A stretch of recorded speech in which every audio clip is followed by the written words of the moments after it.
Euzubillahimineşşeytanirracim. Bismillahirrahmanirrahim. Rabbi şrah li sadri və yessir li əmri və hlul uqdeten min lisani yefqahu qavli.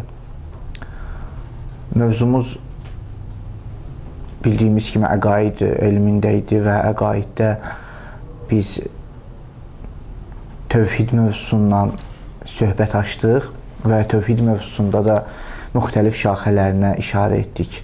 Qısa olaraq yenə də təkrar edirəm və bugünkü söhbətimi davam edim.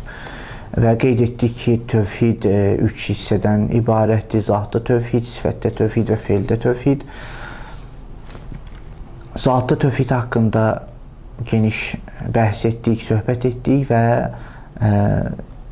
daha sonra sifətdə tövhid haqqında mövzuya başladıq və sifətdə tövhid haqqında da qeyd elədik ki, ilk öncədən biz nə haqqda söhbət edəcəklərimizi bir giriş olaraq başlıqlarını mən qeyd etdim və vurğuladıq ki, bunları qeyd etdikdən sonra sifətdə tövhidi bəyan edəcək ki, nə olan şeydir. Amma sifətdə tövhidə daxil olmazdan öncə, sifətdə tövhidi izah etməzdən öncə lazım bildik ki, ümumiyyətlə Allahın sifətləri haqqında bəhs edək və Allahın sifətlərindən bəhs etdikdə müxtəlif mövzuları biz vurğuladıq və qeyd etdik ki, ümumiyyətlə Allahın sifətlərinin kəlam elmində əhəmiyyətindən danışdıq və daha sonra sifətlərin təsnifatından bəhs etdik, zati sifətlər, feili sifətlər, həmçinin səlbi və sübuti sifətlər haqqında söhbət etdik və son söhbətimizdə də qeyd etdik ki, ümumiyyətlə biz Allahın sifətlərini ağıl dərk edə bilir, yoxsa yox. Və qeyd elədik ki, bəli, ağıl Allahın sifətləri haqqında düşünə bilər və burada müxtəlif təfəkkür, yəni kəlamçıların müxtəlif təfəkkürlərə işarə etdik ki, bəziləri bu məsələdə tamamilə ifrat mövqeydədirlər və bəziləri təfrit mövqeyindədirlər ki, qeyd edirlər ki, ümumiyyətlə biz Allahın sifətləri haqqında düşünə bilmərik və bir qismdə düşünür ki, yox, biz o qədər Allahın sifətləri haqqında düşünə bilərik ki, insanlar haqqında düşünürük.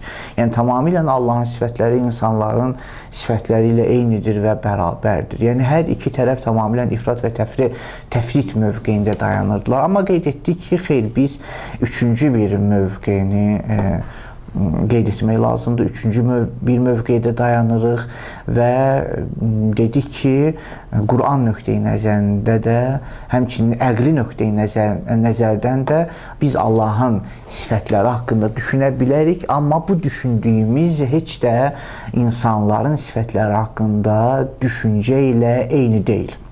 Bura qədər biz söhbət etdik. Amma bugünkü söhbətimizdə mən bir daha Quranın məntiqinə işarə etmək istərdim ki, hərçənd keçən söhbətdə buna işarə olundu, amma tamamilə bir, yəni əsas bir, yəni son sözü biz Quran nöqteyi nəzərindən bir daha araşdıraq və sonda inşallah tövhiddə sifətlərdə tövhid, sifətdə tövhid mövzusunu inşallah açıqlayarıq. Ona görə Quran məntiqinə, Quranın Allahın sifətləri mövzusuna yanaşması necədir? Yəni, biz düzdür keçən söhbətlərimizdə bunu qeyd etdik, amma bir daha işarə edirəm ki, Quran iki məsələ, yəni həm sifətləri, Allahın sifətlərinin insanın sifətləri ilə eyniləşməsi ilə müxalifdir və həm heç bir Allahın sifətləri haqqında dərkin olmamazlığı ilə müxalifdir. Və bir üçüncü mövqeyi istəyirik Qurandan göstərək ki, Quran necə bu məsələni vurğulayır. Ona görə biz Quran məntiqinə baxanda ümumiyyətlə İlk növbədə Quran bu həqiqəti vurğulayır ki, insanlar ağıl Allahın mahiyyətini, zatını dərk edə bilməz. Bu, biz neçə dəfələrlə bu məsələni biz təkrar etmişik söhbətlərimizin. Əvvəldən də bu haqda söhbət etmişik ki, Allahın zatı haqqında, yəni ümumiyyətlə əqaiddə biz ya Allahın zatından söhbət olunur, ya Allahın sifətlərindən söhbət olunur və ya Allahın feili və işi haqqında söhbət olunur. Amma dərk məqamında bu hardasa ontoloji bir baxışdır. Yəni biz ontoloji baxışla baxanda ya Allahın zatı haqqında Allahın zatı, sifətləri və feillərinə baxış hər üç məsələyə yəni baxış keçirə bilərik. Amma dərk məqamına gəldikdə, idrak məqamına gəldikdə Allahın zatını ağıl dərk edə bilmir. Allahın mahiyyətini ağıl dərk edə bilmir. Bəs dərkimiz nə haqdadır, nə mövzuda biz dərk edə bilərik? Məhz Allahın sifətləri və Allahın feilləri haqqında dərkimiz ola bilər və lakin biz bunu keçən söhbətlərdə qeyd etmişdik ki, Allahın zatına da hardasa insan nail ola bilir bəzi hüdudlarda belə deyək, amma o tamamilə əməl və fitrət nöqteyi nəzərindən bu hardasa mümkün olan bir məsələdir ki, o dərklə, söhbətlə, siniflə, dərslə həll olan bir məsələ deyil. Lakin sifətlər və feillər haqqında belə deyil. Sifət və Allahın sifətləri və feilləri haqqında ağıl dərk edə bilir.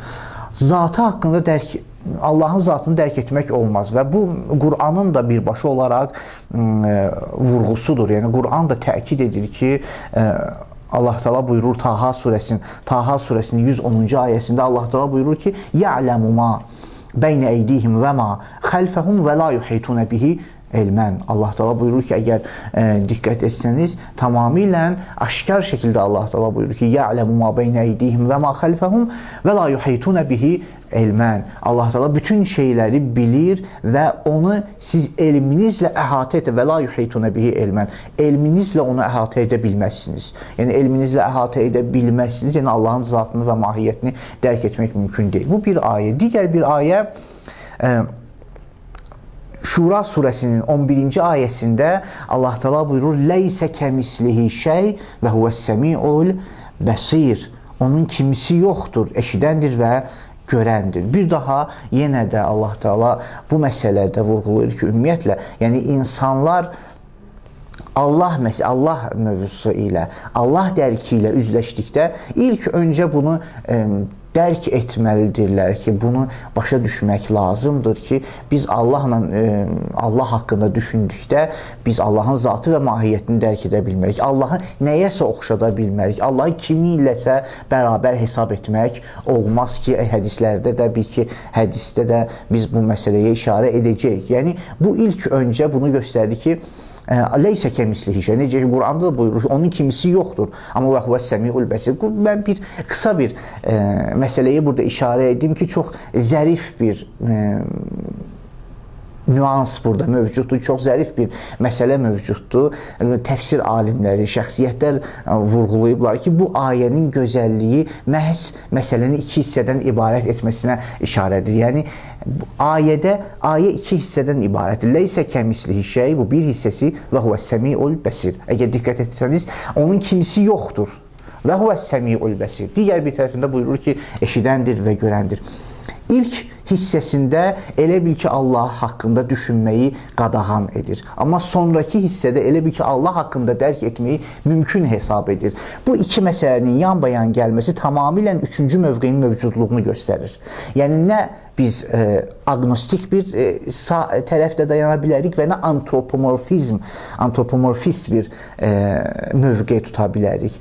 Belə deyil ki, Allah haqqında heç düşünə bilməyik və belə deyil ki, düşündüklərimiz məhz insani sifətlərlə bərabər olsun. Xeyr, bəlkə üçüncü mövqe mövcuddur. Onun kimi heç bir şey ola bilməz, onun kimisi yoxdur. Lakin bu yoxluqda, onun kimi olmadıqda o eşidəndir və görəndir. Eşidən və görən, yəni bizim düşündüyümüz bir xassədir, bizim düşündüyümüz bir sifət və düşüncədir.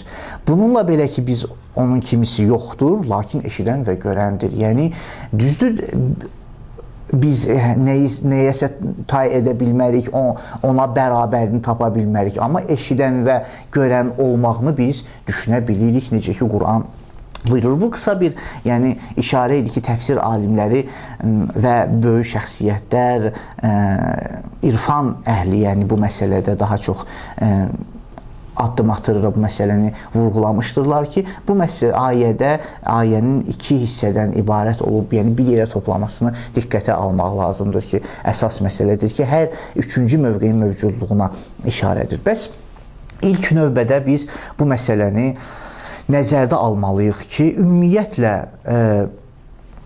biz Allah haqqında düşündükdə Allahın zatı və mahiyyətini dərk edə bilmirik. Lakin bizim dərk etdiyimiz onun sifətləri haqqında. Amma sifətləri haqqında da düşündükdə biz belə deyil ki, onu tamamilə məxluqlar, yaranmışlarla bərabər hesab etmək. Məxluqlar və yaranmışlarla bərabər hesab etdikdə Allah nə olur ki? Nəticə etibarilə biz görürük ki, bütpərəstlərdə, cahiliyyət dövründə Allahı inkar edənlər və yaxud Allah haqqında düşünənlər və yaxud qısa və konkret o nəzəriyyəni Allahın sifətlərini insan sifətləri ilə bərabər hesab etdikdə nəticə etibarilə nəticə alırlar ki, bu yerə gəlib çıxırlar ki, yəni Allah digər insanlar kimi sifətlərə malikdir. Əgər digər insanlar kimi sifətlərə malikdirsə, övladları var, doğur, doğulur, necə belə bir təfəkkürlər mövcud olur. Amma bunu nəzərdə almalıyıq ki, ümumiyyətlə Quran bu məsələdə bizi diqqətə çağırıb. Yəni Quran da bizim diqqətimizi cəlb edib ki, məhz bu məsələdə diqqətli olmalıyıq ki, Allahı əgər sifətləri haqqında hətta biz dərk edib düşünürüksə, bu dərkimiz, düşüncəmizi elə tənzimləməliyik ki, elə dəqiqləşdirməliyik ki, biz keçən dəfə bu haqda söhbət etdik ki, necə tənzimləyək, necə dəqiqləşdirək, mən daha təkrar etmirəm. Amma o tənzim və diqqəti və ağlı elə dəqiqləşdirməliyik ki, düşündükdə Allahı digər mövcudlarla bərabər, Allahı digər mövcudlar səviyyəsinə indirmək. Ona görə Quranda da biz görürük ki, Allah haqqında bəzən Allah Teala özü buyurur ki, Allah haqqında puç düşənlərin təfəkkürünü qeyd edir və buyurur ki, Allah bu cür sifətlərdən tamamilə uzaqdır. Necə ki, Ən'am surəsi 100-cü ayədə Allah Teala buyurur ki, və cəalu lillahi şürekâ'el cin və xələqəhum. Allah Teala'ya cinləri şərik edirlər. Bir halda ki, Allah cinləri yaratmışdır. Allahın öz yaratdıqlarını özünə şərik edirlər. Və xələqu lehu bəninə və bənatin. Qız və oğlanlar onun övladları hesabı, yəni onun övladları olaraq qızlar və övladlar güman edirlər. Bi qeyri elmin subhanahu və təala amma yesifun. Allah Teala bu cür vəsifdən uzaqdır. Yəni bir daha mən əgər tərcüməyə diqqət etsəniz, necə ki burada da vurğulanıb, buyurur ki, cinləri yaratdığı halda Allaha şərik qoşur və gümana düşüb onun üçün oğullar və qızlar uydurub düzəldirlər. Allah Teala bu cür vəsf olunmaqdan uzaqdır. Diqqət etsəniz, bu ayədə, həmçinin də bu mövzuda digər ayələr də mövcud. Necə ki, burada da qeyd olunub və Ənbiya surəsi 22-ci ayə, Möminin surəsi 91-ci ayə və həmçində Zuhruf surəsi 82-ci ayələr bu məzmunun ifadəsindədir. Bu məzmunu ifadə edir ki, bir çoxları Allah haqqında düşündükdə bəziləri digər bir tərəfdən problemlə üzləşir. Ümumiyyətlə düşünə bilmərik, xeyr, düşünə bilərik. Amma bəziləri o qədər bu düşüncədə ifrat edirlər ki, Allahı digər insanlarla bərabər hesab edirlər. Belə ki, hətta Allah üçün övlad nəzərdə tuturlar, oğul və qız övladları nəzərdə tuturlar və Allahın yaratdıqlarını Allahla bərabər hesab edir, ona şərik qoşurlar. Bir halda ki, Allah Teala və Teala Allahu amma yesifun, subhanahu və Teala amma yesifun. Allah belə vəsf olunmaqdan uzaq və alidir və bu vəsflərin fövqündədir. Bəs bu əsaslı bir məsələdir ki, diqqətə almaq lazımdır. Həmçinin Allah Teala digər bir ayədə, Həcc surəsinin 74-cü ayəsində Allah Teala buyurur ki, belə edən insanlar, yaxşı, əgər hər hansısa bir, yəni antropomorfiz təfəkkürlü insanlar, Allahı digər insanlarla insani səviyyəyə, aşağı bir səviyyəyə, Allahın sifətlərini digər yaratdıqlarının sifətləri ilə eyni hesab edənlər nə kimi Allah haqqında nə kimi düşüncəyə maliklər? Allah Teala özü Quranda buyurur ki, belə insanlar Allahın qədrini bilməmişdirlər. Və ma qədərullah həqqə qədrihi innallaha ləqəviyyun əziz. Bu çox əsaslı bir məsələdir ki, Allahın qədrini, bəziləri deyil, görürsən, Allahın qədrini necə hesab etmək? Allahın qədrini hesab etmək yəqin ki, əməllər Allahın buyurduqlarına əməl etmək ki, sonraki məsələlərdir. Biz feili məsələlərdə, yəni feili tövhiddə və yaxud da ki, feili tövhiddə, əməli bəxşdə, nəzəri bəxşdə, orada biz bu haqda vurğulayacağıq, qeyd edəcəyik ki, Allahın qədrini bilmək, yəni hardasa Allaha şükür etmək, Allaha ibadət etmək, Allaha bəndəlik etmək, bunlar hamısı öz yerində, amma məhz bununla tamamlamır. Əqidədə də Allahın qədrini hesab etmək lazımdır, zəruridir və əqidədə Allahın qədrini bilmək nə kimi məsələ ilə canlanır, o bununladır ki, Allahı düzgün dərk edə bilək. Allahı düzgün başa düşə bilək. Belə deyil ki, Allahı heç vaxt biz dərk edə bilmək və belə də deyil ki, dərk etdiyimizdə tamamilə digər insanlarla eyniləşdirək. Ona görə Allah Teala buyurur ki, Allahın yaratdıqlarını ona şərik edənlər Allahın qədrini bilməmişdirlər və ma qədərullaha haqqa qədrihi innallaha ləqaviyyun əziz, Allahın qədrini layiqincə bilmədilər. Həqiqətən Allah yenilməz qüvvət və qüdrət sahibidir. Həcc surəsinin 74-cü ayəsində Allah Teala belə buyurur. Həmçinin bu mövzuda da yenə bu məzmuna aid olan digər ayələrin nümunəsini burada qeyd etmişik ki, buyurur Ən'am surəsi 91-ci ayə, Zümər surəsi 52-ci ayə və həmçinin, bəli, və həmçinindəki bu qeyd olundu ki, Həcc surəsi 74-cü ayə. Və nəhayət Quran bizi Allahın sifətləri haqqında, Allahın sifətləri ilə tanış edir. Mən keçən dəfə də biz bu haqda düzdür söhbət etdik. Nəhayət, yəni istəyirəm 2 ayə ilə Allah Teala yekun vurur bu sözə ki, biz bu məsələdə diqqətli olmalıyıq və buyurur ki, leysə kəmislihi şey və həmçinin digər bir ayədə ləhul əsmaul husna vəl Oliya. Nəyə görə biz bu ayənin 2 ayını qeyd etdik? Yenə də qeyd etdiyim kimi, dediyim kimi 3-cü mövqeyə işarə etmək istəyirik ki, məhz leysə kəmislihi şeydən ibarət deyil və məhz ləhul əsmaul husna vəl əmsalul uliyadan ibarət deyil. Yəni, tək leysə kəmislihi şey, onun kimisi yoxdur. Tək biz buna diqqət etsək, yəni biz Allah haqqında dərk edə bilmərik, çünki onun kimisi yoxdur. Xeyr, belə deyil.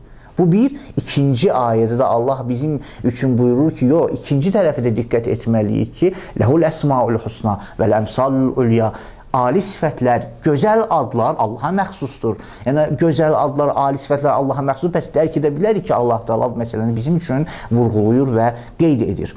Bəs hər iki tərəfi toplamaq lazımdır. Hər iki tərəfi topladıqda, çətin də olsa, hər iki tərəfi topladıqda biz həqiqətə nail ola bilərik. Nə? Heç bir dərkə nail olmamazlıq nəzəriyyəsi, yəni Allah haqqında heç bir dərk düşüncəmiz yoxdur. Quran bu məntiqlə razılaşmır və yaxud digər tərəfdən Quran bu məntiqlə də razılaşmır ki, dərkimiz, Allah haqqında dərkimiz tamamilə insani dərklərlə eynidir. Bununla da razılaşmır. Bəlkə həqiqət bundan ibarətdir ki, Quranın vurğuladığına görə Allah haqqında dərk edə bilərik, amma dərk etdiklərimiz ali və gözəl sifətlər olmalıdır. Ona görə buyurur ki, leysə kəmislihi şey, onun kimisi yoxdur. Amma onun haqqında düşündükdə də ləhul əsmaul husna vəl əmsalul ulya, ali məsələlər və gözəl adlar Allaha məxsusdur. Bu Quranın məntiqidir. Hədislərdə də mövcuddur. Mən işarə edim ki, Əli əleyhissalam Əşbah xütbəsində buyurur ki, kəzəbələ adilun. Əşbah xütbəsi qeyd edirlər ki, çünki Əli əleyhissalam bu xütbədə yaradılış haqqında söhbət edir, şəxslər haqqında söhbət edir və yaranış haqqında. Əşbah, yəni yaranış. Bəziləri bu cürə qeyd edir, ona görə Əşbah xütbəsi deyilir. Əli əleyhissalam Əşbah xütbəsində buyurur ki, kəzəbələ adilunə bikə iz şəbbəhukə bi əsnamihim. Səni digərləri ilə bərabər tutanlar yalan dedilər. Və nəhəlukə hilyətəl məxluqin bi əvhamihim. Öz gümanları ilə sənə adi insanların geyimli geyindirdilər. Və cəzzəukə təcziətəl mücəssəmat bi xəvatirihim. Öz səhv düşüncələri ilə səni cismə oxşadıb səni müxtəlif hissələrə böldülər. Və qəddərukə aləl xilqətil müxtəlifətil quva bi qəraihi uqulihim. Və həmçinin sənin üçün müxtəlif daxili hisslər hesab etdilər, güman etdilər. Və bu kimlərdir bunlar? Əl-Ləsan buyurur ki, kəzəbəl adilun. Belə düşüncə sahibləri yalan dedilər. Allah haqqında belə düşüncəyə biz sahib ola bilmərik. Allah Teala cisimdir, necə ki, səlbi sifətlərdə vurğuladıq. Cisim deyil, gözlə görünməz və digər məxluqlar səviyyəsinə onu endirə bilmərik. Bu da Nəhcül Bəlağanın 91-ci xütbəsindəki məşhurdur Əşbah xütbəsinə əleyhissalam. Digər xütbələr və digər hədislər də bu haqda əlbəttə çoxdur və mən hardasa əsaslı bir cümləni istədim qeyd edim ki, məsələnin əhəmiyyəti tamamilə qabarıq şəkildə görsənsin. Və həmçinin də Həzrət Əli əleyhissalam yenə də Nəhcül Bəlağənin 49-cu xütbəsində gözəl bir cümlə ilə məsələyi son qoyur və buyurur ki, ləm yutli'ul uqulə əla təhdidi sifəti və ləm yəhcubha ən vacibi mərifəti. Nə gözəl bir cümlə, nə gözəl bir həqiqət. Dolğun şəkildə məsələni tamamilə həll edir. İki hissədən yenə bölür. Leysə kəmislihi şey və huvə səmiul bəsir ayəsinə tamamilə bir bərabər, yəni məzmununa bir bərabər cümlədir ki, Əleyhisselam buyurur ki, ləm yutli'ul uqulə əla təhdidi sifəti. Ağılları öz sifətlərinin keyfiyyətinə agah etmədi. Ağıllar Allahın sifətinin keyfiyyətini dərk edə bilmir. Bu bir tərəfdən. Bəs Allahı tamamilə biz sifətlərinin keyfiyyətini dərk edə bilmərik ki, biz deyək ki, məsələn, Allah Taalanın görməyi, Allah Taalanın bilməyi insanların görməyi və bilməyi kimidir. Xeyr, belə deyil.